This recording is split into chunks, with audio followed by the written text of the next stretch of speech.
रुकेगा। कठिन मेहनत करो, मैं तुम्हें इनाम दूंगा। यदि तुम मेरी आज्ञा का उल्लंघन करोगी, तुम्हारी असलियत को संसार के सामने प्रकट कर दूंगा। याद रखना, तुम्हारे पास किसी भी रूप में बदल जाने की शक्ति है। सफलता के लिए तुम्हें जो कुछ चाहिए सब मिलेगा। अब जाओ, काम करो और 1 महीने में वापस लौटो। शैतान ने जोर से चिल्लाकर कहा, मैं परमेश्वर के विरुद्ध जीत हासिल कर लूँगा।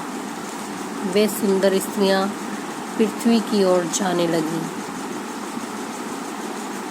जहाँ स्त्रियाँ खड़ी थीं वहाँ पर केवल आग थी। शैतान ने उपस्थित व्यक्तियों से कहा, देखो, मैं परमेश्वर से घृणा करता हूँ और ये स्त्रियाँ मेरे लिए अच्छा कार्य करेंगी। मैंने पर्दे पर उन स्त्रियों को देखा, वे शहर के दुकानों,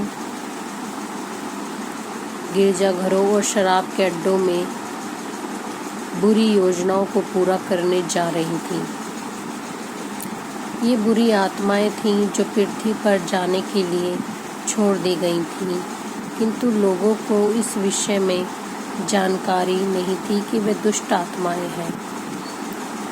शैतानी शक्तियाँ वास्तविक हैं, मैंने सोचा। वे सच में उन्हें ठगती हैं जिन्हें वे ठग सकती हैं। वे धोखा देती हैं, झूठ बोलती तथा चोरी करती हैं ताकि बहुत से लोगों को शैतान के शिष्य बना दें। अचानक पर्दे पर से फिल्म गायब हो गई। मैंने शैतान तथा उसके 2 सहयोगियों को धुएं के झोंके में गायब होते देखा। तब यीशु ने मुझे एक बड़ी सी घड़ी दिखाई। यह संपूर्ण विश्व के ऊपर फैली हुई थी।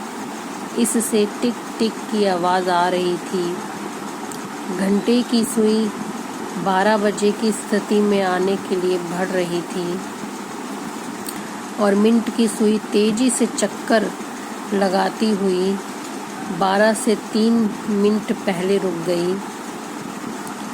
फिर धीरे धीरे घंटे की सुई की ओर बढ़ने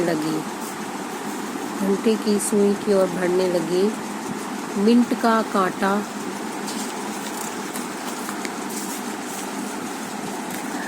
जैसे जैसे घूमता गया,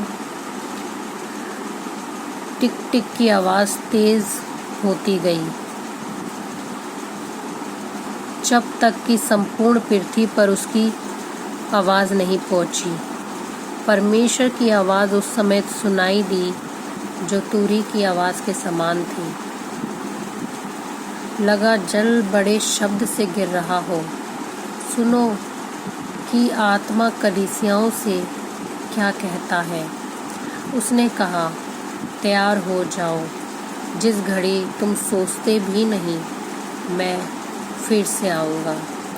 घड़ी की आवाज़ सुनो, 12 बज चुके हैं। दूल्हा अपनी दुल्हन को लेने आ पहुँचा है। मित्र, क्या आप मसीह के आगमन के लिए तैयार हैं? या फिर बहुतों के समान आप भी कहेंगे, आज नहीं प्रभु? क्या आप उसे पुकारेंगे कि वे आपको बचा ले? क्या आज आप उसे अपना हृदय देंगे? याद रखें, यीशु आपको हर बुराई से बचा सकता है यदि आप पश्चाताप करके उसे पुकारें।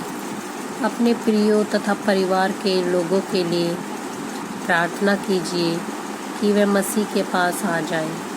ऐसा ना हो कि देर हो जाए। सुनिए, यीशु कहता है, मैं बुराई से तुम्हारी रक्षा करूँगा। मैं सब मार्गों में तुम्हें संभाले रहूँगा। मैं तुम्हें बचाऊँगा। मैं तुम्हारे प्रियों को भी बचाऊँगा। मुझे पुकारो और जीवित रहो। आंसुओं के साथ मेरी प्रार्थना है कि इस पुस्तक के पाठक सत्य को महसूस करें, कहीं देर न हो जाए। नरक अनंत काल के लिए है। मेरी प्रार्थना है कि इस पुस्तक के बचे खंड को पढ़ते समय आप पश्चाताप करें और यीशु मसीह को अपना व्यक्तिगत उद्धारकर्ता स्वीकार कर लें। मैंने प्रभु को कहते सुना, चलो चलने का समय हो गया, हम कल फिर आएंगे।